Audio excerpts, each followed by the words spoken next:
40 సంవత్సరాల రాజకీయంలో చిరస్మరణీయమైన తనదైన ముద్ర వేసుకున్న మహానాయకుడు, మాస్ నాయకుడు పి జనార్దన్ రెడ్డి గారు.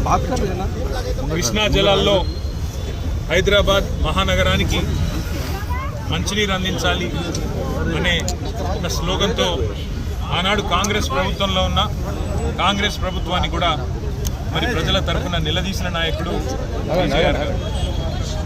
తెలంగాణకు ఇవాళ రాష్ట్రం వచ్చిన తర్వాత కేసీఆర్ గారి నాయకత్వంలో జరిగిన అభివృద్ధి, సంక్షేమం ఇవన్నీ కూడా కేసీఆర్ గారు కనుక మన మధ్యన ఉండింటే నిజంగా ఆయన గుండె కూడా ఆనందంతో పులకించిపోయి ఉంటుందని నేనైతే అనుకుంటా ఉన్నాను.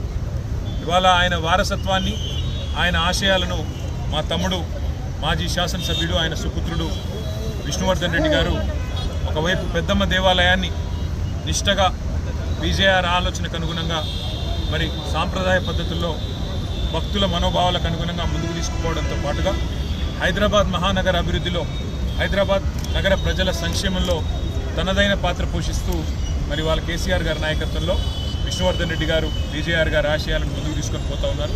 తప్పకుండా మేమందరం కూడా ఎంతైతే నిష్ఠతో, ఎంతైతే మరి ఒక శ్రద్ధతో ప్రజల కోసం పీజీఆర్ గారు తన జీవితాన్ని అంకితం చేశారో, భవిష్యత్ తరాల నాయకులు ఏ పార్టీ వాళ్ళైనా సరే భవిష్యత్ తరాల నాయకులు అందరూ కూడా ఆయనలాగా మరి ప్రజలకు సేవ చేస్తూ ప్రజాసేవలోనే కన్నుమూసే భాగ్యం చాలా తక్కువ మందికి దొరుకుతుంది. ఆ భాగ్యం పీజీఆర్ గారికి దొరికింది.